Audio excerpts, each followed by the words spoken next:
Okay, I'm going to kick off and run through the kind of introduction, housekeeping before we get started with the main bulk of today's conversation. So to start, just welcome to everyone. Thank you so much for joining us today. It's so great to see so many of you on the call, and I know that the numbers will continue to kind of increase as people join us, but I am going to start. And before we kick off with the main content, I did quickly want to run through some housekeeping, and also before introducing myself, which I will do shortly. But this is a recorded webinar. We are recording right now, and we will be sharing the recording and the slides with you all shortly after, once they've all been transcribed and kind of sorted out. So you will receive a copy of the recording and the slides. And by way of accessibility, we are using Zoom events, and you can turn on closed captions by navigating to the three dots inside of a circle with the caption that says more, and then navigating to the third from the top, which is called captions, and turning the captions on for this. We will also be sharing some resources, or the resources might be ready now for you to peruse and have a look through, and they can also be found on that more tab, and then down to where it says resources there as well, to find the report that we'll be referring to and links to relevant sections of the GRF website. So who am I? Sorry, I should have introduced myself. My name is Yasmin Ibison, and I'm a senior policy advisor here at the Joseph Rowntree Foundation, leading on our cross-cutting projects work stream. So as part of this, I've been delivering our AI for Public Good program, which aims to bring together a wide range of perspectives to examine ideas on how we can develop artificial intelligence tools that create public good. And a link to the AI for Public Good program webpage on the JRF website can be found in that resources tab that I just mentioned. This event today launches our latest piece of research from the program, which is entitled Grassroots and Nonprofit Perspectives on Generative AI. A link to that full report can be found in the resources tab, but I'm not going to actually spend too long going into the research in too much detail, as we'll be hearing directly from the We and AI research team who were commissioned to carry out this project shortly. As part of this main webinar, there'll be time for question and answer session at the end. Please use the Q&A function that can be found in that More tab to post your questions throughout the presentation. You can also upvote, so clicking on the thumbs up icon as well, to push questions to the top of my screen so I can answer the most popular ones. Hopefully that's everything by way of an introduction for me, housekeeping and the agenda for today. So without further ado, really, because I want to leave enough time for a discussion at the end, I'm really delighted to hand over to the We and AI team who carried out this research. So I'm going to ask the team to introduce themselves. We can click over to the next slide with all of their lovely faces. So team, please introduce yourselves and then kick off with your presentation for everyone today. Hi everyone, my name is Ismael Ruby Garcia. I was part of this wonderful project as researcher and taking care of ethics oversight mechanisms. Really pleased to be here. Hi, I'm Tanya Duarte. I run We and AI and also the Better Images of AI project. And I was really pleased to be overseeing this project from the We and AI point of view and working with Yasmin, really to have a look at how we can get more diverse voices into how AI is used and governed. Yeah, I think the nonprofit sector has got a big role to play in that. Great to be here. Hi everyone, I'm Nicholas Barrow. So I was working on this project as research support and also particularly working on the outreach, so getting all the organisations involved. Hi everyone, my name is Lizzie Remfrey, or Elizabeth. I was one of the researchers on this project, mostly involved in the methods and analysis. Hi everyone, my name is Gülşen Güler and I was the lead researcher in this project, and great to be here. And I'll just start the presentation. So before we give an overview of the project and share some key findings, we actually want to start with an interactive question. So you should see a button to join a Menti, the Menti word cloud. So you should see a button that says respond now.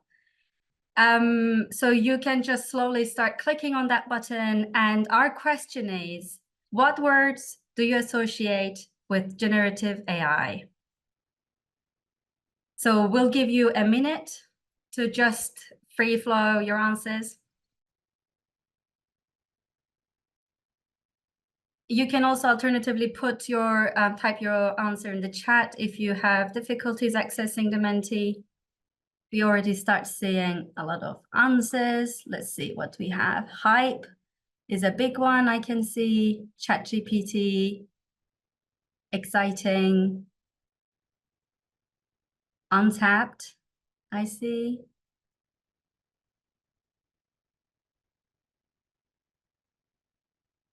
Scary, dangerous, efficiency,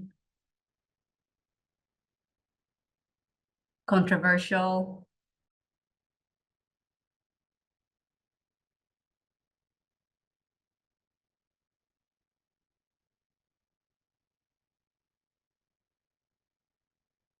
Okay, maybe 10 more seconds.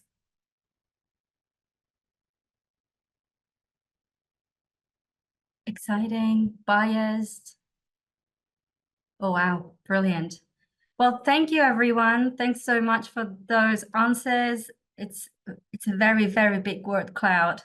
So we actually, this was actually a question we asked in our discussion groups. And if we can go to the next slide, we can see the word cloud that we got from these discussion groups as people put their answers. And you can see that there are a lot of mixed feelings. It's very similar to actually the word cloud you just generated here. Some words to highlight was, of course, hype, bias, image generation, scary, useful. So there were a lot of emotional words as well, but also very different adjectives. And maybe gets the job done and effective planning, perhaps speak most closely to the report that we and to our findings. So to begin with, maybe we can position our project, why this research was needed. This project particularly focused on the use of generative AI, a type of AI that can produce content in response to a prompt.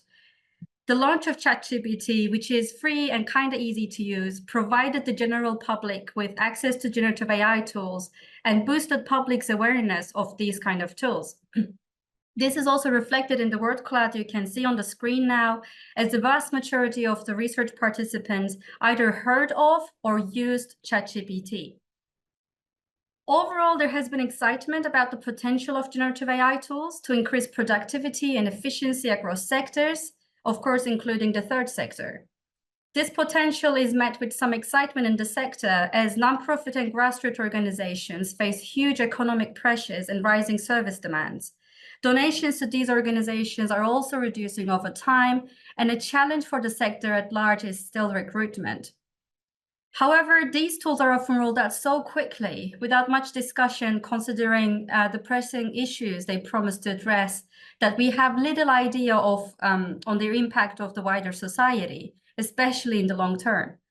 As AI technologies are rapidly evolving, we need to make sure that they benefit the whole public. This includes ensuring everyone has a voice in the decision-making processes around AI. So given this pressure pot, with this research, we wanted to explore 3 key points. The first one is why and how do nonprofits and grassroots organizations engage with generative AI tools? The second was, what are the main drivers and key elements that shape this engagement? And lastly, how do these organizations see their role in shaping the broader AI debate? So over to you, Lizzie. Thanks very much. Hi, everyone. I'll briefly talk about some of the methods we used before getting into the findings. So we found that previous research exploring the public sector and not-for-profit and grassroots use of AI and generative AI predominantly relied on the use of surveys. So I really wanted to expand on this to get a richer understanding of what is happening and also provide a space and facilitate conversation between these different organizations. So this research followed a mixed methods approach. Stage 1 was a short survey, which included questions on organizational use of generative AI, the perceived benefits and concerns, and awareness and engagement in the broader AI debate. And in total, we had 51 organizations that completed the survey. And then from these 51 organizations, we kind of went through to a stage 2, which was a series of 3 discussion groups. We included 16 participants who were invited to discussion groups to explore the impact of generative AI on organizations. And finally, stage 3, we had kind of one-to-one interviews with 5 different organizations and really delve deeper into some of the specific motivations and experiences of generative AI use. And so we hope we kind of built up a really holistic picture. So of the 51 organizations involved in this research, they really reflect a really broad diversity in terms of organizational size, both in terms of income and number of employees. They also reflect a spread of geographical locations across the UK, and also lots of different areas of social and environmental justice. So on the slide, on the right-hand side of the slide, you can see the different areas that the organizations work in, and kind of most people are working on themes of racial equity and justice, community development, and disability rights. So we tried to recruit both organizations that use generative AI, as well as organizations that don't or didn't use generative AI, to really ensure a reflection of different experiences. However, overall, the majority of organizations involved in this research did have some experience of using generative AI tools. All of this research was collected and conducted between February and April 2024. So we'll also kind of reflect a snapshot of this time. So we're going to share a few of the key findings and a couple of overarching themes that kind of run through this research. I would encourage you to go and read the full report for more detail, as we don't have much time and we have an awful lot to go through. So all of the graphs and all of the content presented here today are included in the report. So kind of the first key finding that we're going to have a look at is around the drivers of generative AI use. And so given the economic pressure and the current environment, it was unsurprising to see that a key reason that people use generative AI at work was really for efficiency gains, followed closely by the need to save money by delegating tasks to save labor costs, as you can see here at the bottom of this graph. Organizations use generative AI in a host of different ways, from creating adverts, writing emails, summarizing reports, and helping with funding applications, to name but a few. And the accessibility benefits of generative AI tools were also a reoccurring theme throughout the research. These tools were seen to make services more accessible to beneficiaries, for example, by providing translation, alternative text, or 24-hour services that would not normally be possible for the organizations that we worked with. So here's a quote from an organization. It's the director of a small community group on their reasons for using generative AI.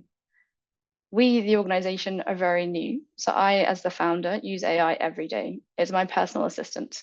I also have disabilities, so I use AI to help me in regards to being more independent with running the organization. So for me, the benefit of using it is that I'm actually able to deliver for my members. I know I wouldn't be able to deliver as well if I didn't have the support of AI. So this really highlights the situation that many organizations that we spoke to find themselves in. People are using generative AI tools in very creative and imaginative ways to be able to do things otherwise not possible. However, there was also often an awareness that these tools are plugging a gap and not always the most ideal solution, which we will hear a lot more about when we kind of talk about some of the ethical dilemmas. So a second key finding was around governments, and we explored things like policies used to regulate the use of generative AI, people's concerns, trust in generative AI, and also the disclosure of use.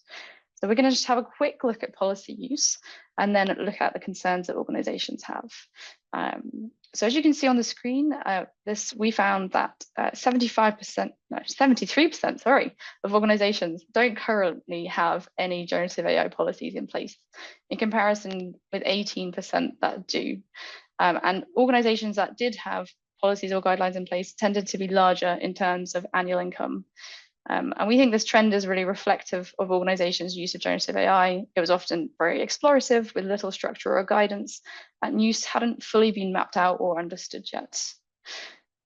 So if we also have a look at some of the concerns that organizations had around AI tools, this graph outlines some of the key concerns. All of the organizations in the study reported having various concerns about generative AI, despite using these tools regularly. And the main concerns for those who did use generative AI were typically around data privacy and security, accuracy, and representation and biases in the data. And these were also very consistent themes that we found during our discussion groups and interviews. So I'll also just share with you a quote from an organization working with an immigrant and refugee communities around some of the dilemmas they face by using AI. I feel like I still don't have that trust yet with AI, maybe because I don't know enough about it, or we haven't been told enough just how secure our information is when using it. We're quite apprehensive, but we still do want to implement it because it does help quite a lot with our admin and speeding everything up, and helping as many people as we can because it cuts down a lot of time. You can see that organizations are concerned about how their information is used and lack trust in the tools, but for some organizations, the economic and efficiency advantages of using such tools may outweigh their ethical concerns. One of the organizations in the interviews in this research actively did not use generative AI due to ethical concerns, as they saw a contradiction between using such tools and their organizational values. This organization expressed concerns on how biases in the data used to train such tools may perpetuate existing biases in society. I'm now going to hand over to Gulshan to talk about 2 of our additional findings. Thanks, Lizzie. So our third key finding was on generative AI readiness, which can be described as an organization's ability to use AI in ways that add value to the organization and can include areas such as digital and data infrastructure, skills, and organizational culture.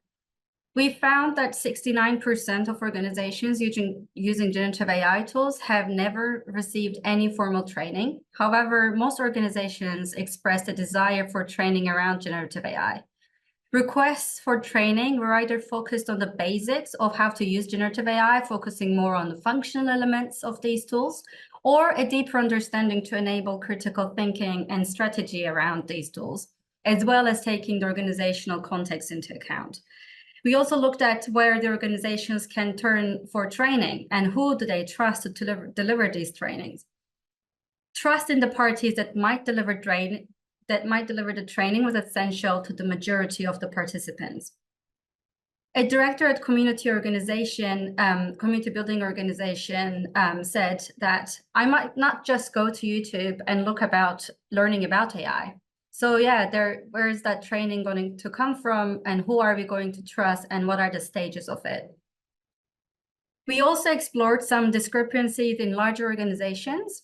Leadership who mainly decide on AI policies in these large organizations are described as being seen as too cautious regarding such technologies by some of our participants.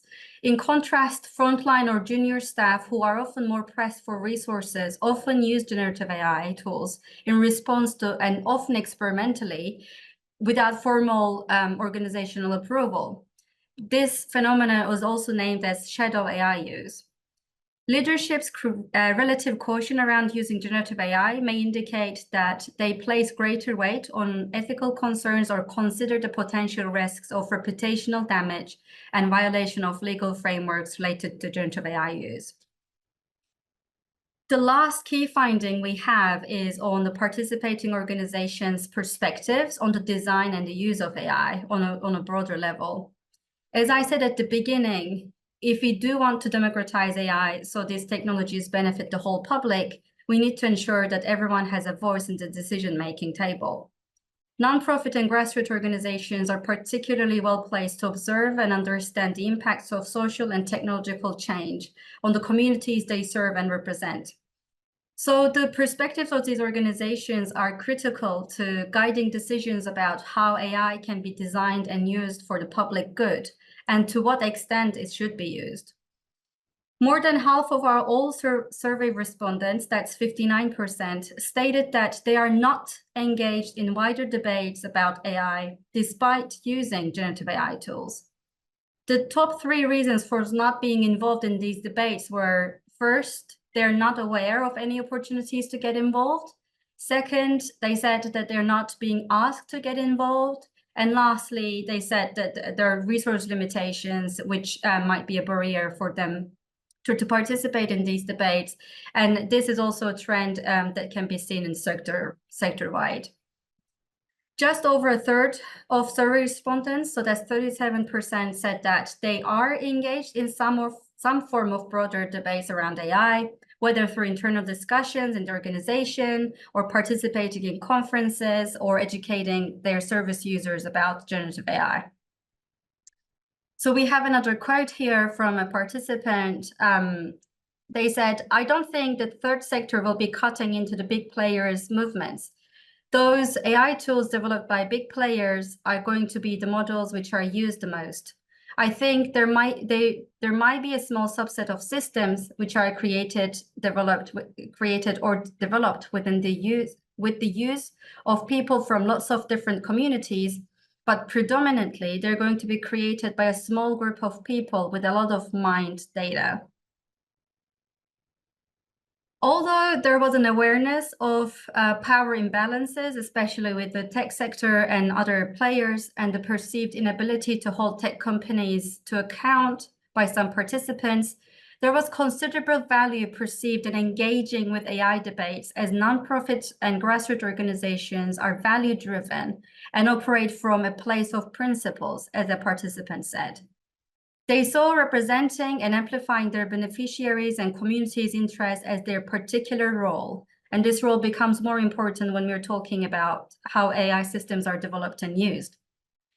Both organizations that are engaged, as well as those that are not engaged in these debates, agreed on the need for the sector to become a critical and active stakeholder in addressing the impact of AI systems on society, rather than a passive receiver of these technologies dominated by private sector's interests. So to conclude, we identified two key themes that thread through the report. These themes begin to paint a picture of what might be important consequences of the sudden release of generative AI tools on the grassroots and nonprofit sectors within the wider context of economic pressures. The first key theme is generative AI provides short gains over long-term solutions.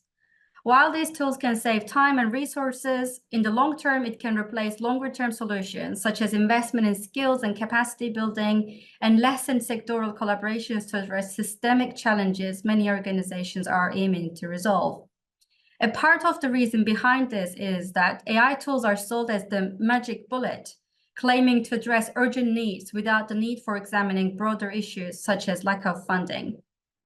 As a person from senior leadership from a grassroots organization said, the answer is not, well, we don't have enough money, let's get AI to do it. I think the answer is that these organizations should be funded in a more equitable way. Many organizations also mentioned the role of funders. As the competition for limited resources increases, the funders' understanding of AI especially becomes important, as they can shape organizations' adoption of generative AI tools and fuel a race to the bottom, in the words of a participant. The second key theme is that generative AI is increasing disparities between large and small organizations. Smaller organizations' use of generative AI tool is largely led by key individuals within the organization and often rely on free tools. Larger organizations are more likely to pay platform costs and can hire specialist roles focusing solely on organizational digital strategy, including developing AI policies or how it's going to be used in the organization. Concerns about how these disparities are increased during times of crisis are expressed by some respondents who could see only this gap widening.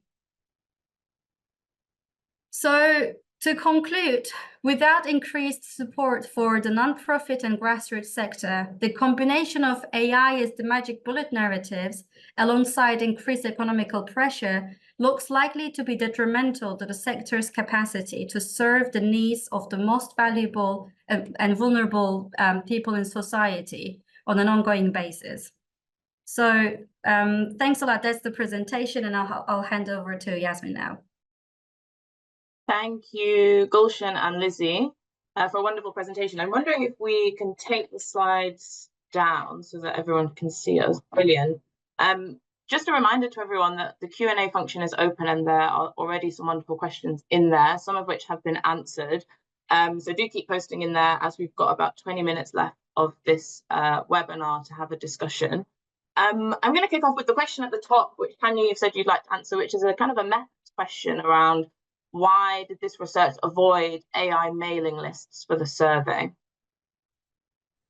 Hi, yeah, great question. And it's actually was really important to our approach to try and hear from charities, from grassroots organisations particularly, that hadn't necessarily already been exploring, investigating the resources that are already out there. Because then that becomes a self-selecting group of organisations that are proactively looking to get advice and to, you know, input into generative AI. So that can give a bit of a false picture of what's actually happening if you're only ever seeing responses from organisations that are really proactive and really engaged. And we wanted to see what was kind of happening beneath that, and very much felt that quite often in kind of larger national discussions, the term civil society can really represent those larger organisations that are very involved, and that we tend to forget and not hear from the vast majority of organisations in the country that are very small and not, you know, not really being asked or having access to these conversations.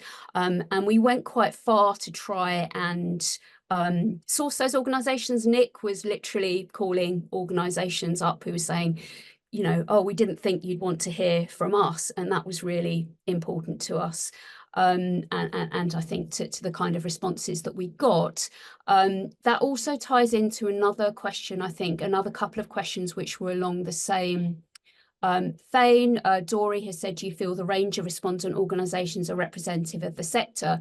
And I'd say with such a small sample size, and one of the reasons, you know, relative to the whole sector sample size, with 51 organisations, and one of the reasons why that was limited to 51 is that JRF and, you know, and we paid all organisations for their participation. So a lot of surveys, etc., that you'll see are again slightly self-selective because they're organisations that can afford to spend the time engaging in this. And we were really keen to recognise people's time. So within 51 organisations, I wouldn't claim to say that we had managed to be completely representative, but we looked, we had an aim of doing that and looked at geography, type of social justice areas, you know, income as far as we could see, number of employees, you know, representation within the charity sector, rural, urban, you know, etc., etc. So we did our best on that.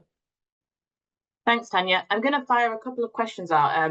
It's really helpful, people who are posting and upvoting as well, to order them. One is if we can build on some more examples, specific examples of how some of the organizations are using generative AI in their organization. So I don't know if anyone wants to take that one of some specifics.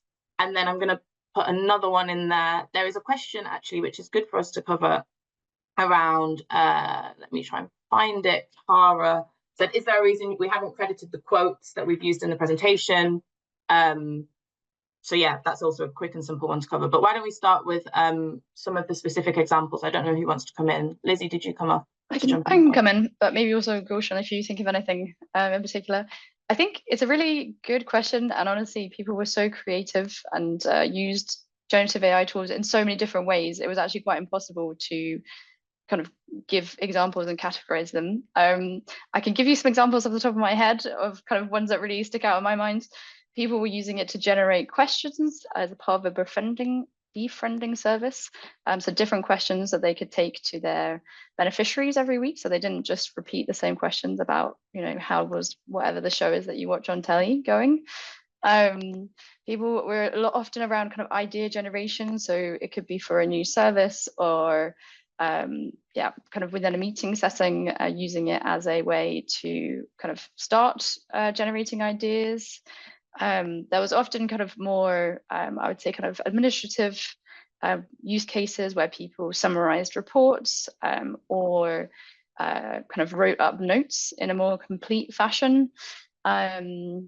People did talk about using it to help complete funding applications, to understand web pages better, or to get something written in a format that they wanted it to be in. So whether that was kind of for their own website or going out to beneficiaries or for their own personal consumption. It was really, really varied. But I don't know, they were kind of the main things that stick out in my mind. But I would say that people used them in many ways that I personally wasn't expecting, and it was incredibly diverse. Thanks, Lizzie. Does someone want to come back in on the, Tanya, did you want to come in about the quotes, the anonymity of the quotes quickly, and then I'll... Yeah, sure. I mean, it is really quick, and I completely understand how disconcerting it can be not to see anything credited, and we're all in a state of distrust at the moment, I think, in general. We did it because in the discussion groups, particularly, we were creating a safe space for people to be really open and not say what they felt that, they should be saying necessarily, but what they genuinely were feeling. And this isn't necessarily always something that they want to get back to their users, their funders, and the public at large. So it was essential just to protect people's ability to have a safe space. But if you want to talk to us more, and if anyone has a method for managing to keep trust and protect people, let us know. Thanks, Tanya. I've got another 2 questions. One is for funders. There's quite a few questions in the Q&A about funders. I'm going to take Alex Rex's, which is at the top with 12 upvotes, which is what are the important factors for funders to consider? They've asked specifically, for example, should funders not accept AI-generated supported applications, or should there be an AI declaration? I don't know if that's for the research team to specifically answer, but it would be really great if maybe 1 or 2 of you could speak to what came out of the research that's relevant to funders, either by way of recommendations or some of the kind of insights from the organizations that you spoke to that relate to funders. I don't know who wants to take that. Gulshan, you were nodding. I don't know if you've got anything. Ishmael. Yeah, I was just thinking, this did come up in the discussion groups, and I think what people really, some of the organizations were using generative AI tools to also write grant applications, for example, and the reasons were not that they didn't have ideas or they didn't know what to propose, but that they were either time limitations or resource limitations, that this grant funding process was quite competitive, so they were really pressed for that, or they were using it for accessibility purposes. So for example, an organization stated that they're using generative AI tool to sound clever or more elaborate in a way that it would come up with words that they might not necessarily come up themselves.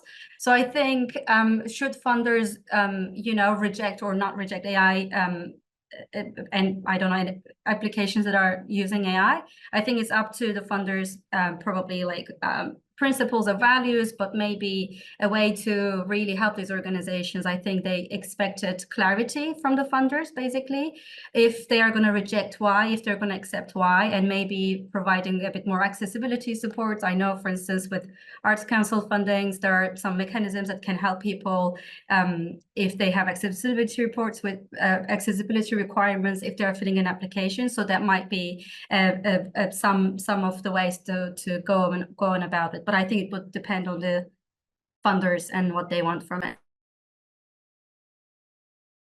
Jump in, Tanya, on that one. Just to add that at the end of each section on the report, we do have some considerations for sector as a whole, which has quite a lot of suggestions for funders based on what people have said. And I think JRF are also going to be doing a blog post looking specifically at the role of funders, Yasmin, as well at some point. Yeah, I can come in on that one very quickly. I feel like some of the things that came out for funders was almost a concern that the perception of the landscape where it feels like there's scarce resource available, but also increased competition for that resource, can lead to this narrative that these organizations need to keep up by using generative AI or using these tools in order to keep up.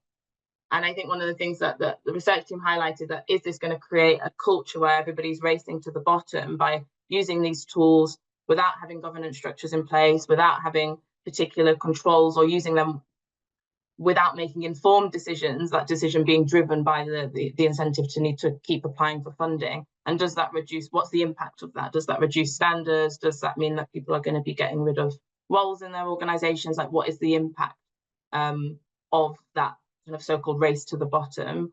But then on a more positive side, because that feels slightly negative, but on the more positive side, there were lots of calls for ways in which funders could support, and that seemed to less focus on funders funding practical tool use, like funding people to use these tools, many of which are freely available, although we should come on to that because there's a great question about that. And it was more thinking about how can funders almost like steward the sector by convening people, bringing tech non-profit organizations or those that are in the tech for good spaces along together with those that don't necessarily have tech expertise to kind of co-learn together. How can they set agendas outside of the commercial influences or big tech influences? So there's quite a lot in there about the role funders can play in almost building resilience or capacity building within the sector as a whole. But on the flip side, also then informing those organizations who have chosen to not use generative AI, and how can funders continue to play a supporting role for organizations who choose to kind of opt out as much as possible, in as much as you can now opt out of using these tools that are so heavily integrated. But there was a question, and I'm trying to find it, that was around some of these ethical tensions that came out in the report. Can I find it now? I will try and summarize it actually.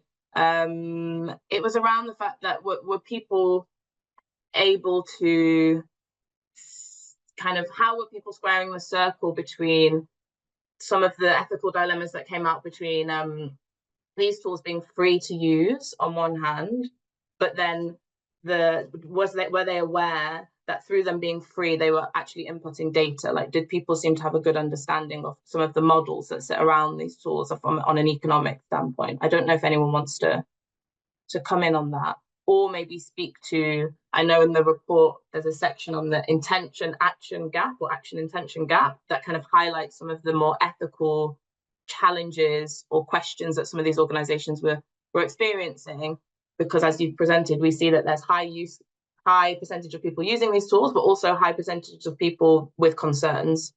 So I don't know who wants to come in from that. It'd be nice to hear from Ishmael. Brilliant. If I can just say something really briefly, I think there was awareness. There was definitely awareness of potential of that intention-action gap. That is a well-known sort of phenomenon that happens across organizations and industries. That, it's this distinction between, we claim to have these values, we have this mission, we have this vision, we care for stakeholders, we care for our beneficiaries, and then we do something very different. AI or the current uses of AI definitely elicit some of those tensions. I think the frustration there was this sense that the AI tools are being used out of pure necessity. There is an economic system, there's such a lack of resources, there's so much competition that we absolutely need to use these tools. So we're still at this stage of trying to figure out how do we circle the square the circle both ways. I wish there was an easy answer. I think it's an important question that the report raises. It's one that's relevant to third sector, grassroots organizations, and this rise of AI and its accessibility. Thanks, Ishmael. We've got 5 minutes, and I want to take one more question from the Q&A, and then I'm going to use chair's privileges to ask you all the final question. The final question is going to be, so people can prep, what's one key takeaway from everyone, either for those of us on the call who work in non-profits or grassroots organizations, or it could be a key takeaway for those of us on the call who operate in the funding space. So whilst people are thinking about what that might be in the next 5 minutes, I wanted to ask this question about disclosure and trust. So Michael Strange says, an NGO told me that they tried using generative AI when communicating in a recruitment process, with the result that a rejected applicant unaware of the use of AI thanked them for the quotation, most human rejection letter they'd ever received. What responsibilities do NGOs have to ensure they openly state the use of AI in such processes? So this kind of speaks to a section of the report that kind of really focuses in on trust and disclosure. And you can either answer Michael's question or speak more broadly to that section and what some of the insights were that came out. So I don't know who might want to come in on that. I can come in, but I think also other people may have some other interesting things to add to it. And I think the example given is a really kind of interesting example of how complicated the space is and how little clarity there is around whether people should disclose, whether how people disclose the use and in what circumstances and what processes, because as tools are becoming more integrated into systems that we are using, do you then have to disclose exactly where generative AI was used? I think the kind of concerns that we met with a lot in this report is around some people had very strong views whether people should be disclosing the use of generative AI, whilst others were actually quite saw it as something that they didn't need to disclose because it was part of their kind of general workflow. They saw it like a tool, much as Microsoft Word or kind of other systems that they use like day to day, being able to get a job done. I think we found that disclosure is very highly linked to people's trust in these tools, and that these tools don't always have the correct answer. So people were very wary of also using these tools in kind of high stakes situations where, for example, somebody might not get a job who should deserve to get a job, or some around immigration rules or something like that. People actually tended to shy away from using generative AI in these spaces because they didn't have the trust in them. Yeah, I think I don't know if anybody else wants to come in on disclosure, but it's something that we found really interesting in this report and kind of highlighted to us. I don't think other surveys and things were able to kind of explore this issue in so much detail. Thanks, Lizzie. We've got a couple of minutes left, so I don't know if we have time to hear from everyone, but if people have some kind of key takeaways, either for grassroots organizations or funders, do jump in now. My key takeaway would be for people to read the report and navigate through the sections. It's very long, so maybe not all of it, but there is a kind of quite accessible way of jumping to specific sections that do delve into a lot more detail of what's been covered today. But I don't know if other people want to jump in with some final thoughts before I close us off. I think, yes, you go, Ismail. Yeah. Sure. And I'm going first just because it's always easier. Because if you go first, you don't repeat anyone. For me, it was just really key to hear that the people we spoke to want the space to voice the perspectives of grassroots and third sector organizations. We're creating this space. I think JRF is holding this space wonderfully, creating this space. But when we look to funders, should funders think one way or another about AI? What if funders were actually funding the spaces that third sector organizations, charities, grassroots organizations, for them to actually voice their perspectives, which are just so important. And I think this report highlights that wonderfully. Tanya, do you want to take the final word before I close us? It was just that I noticed that there were a lot of questions about recommendations for trainers and training. And I think this is something that it would be good to pick up. We have been trying to get funding to provide all sorts of different things. That's maybe conversation for later. We'd love. I think there's another question about what happens next, and we would love to follow up on some of the areas that people are wanting support on around, for example, disclosure and governance and policies, because we feel that if charities are able to have to maintain their kind of ethical perspectives, their values, their relationships with their users, to be transparent, all of these things, then that's beneficial for them. But also if they're able to feed that back into the way that AI is used, in general as a whole, then that's even that's even better for everybody. And so we are looking for funding for that kind of thing. Kind of quick answers are, I know CAST have some resources on their list, Charity Excellence have some resources on their list, Charity Digital provide training, and I'm sure there are some others that have escaped me, but it depends a little bit what you're looking for, and we'd be happy to kind of follow up the conversations.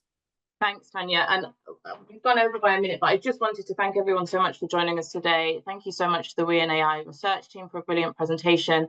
As I mentioned at the top, this has been recorded and this will be shared with everyone who has registered and attended today. And we will be able to share the slides which contain all the details of how you can follow up with the WeInAI team should you wish. But yes, just wishing everyone a wonderful rest of their day. And I'm now going to close this main webinar. So thank you very much for joining us today. Take care.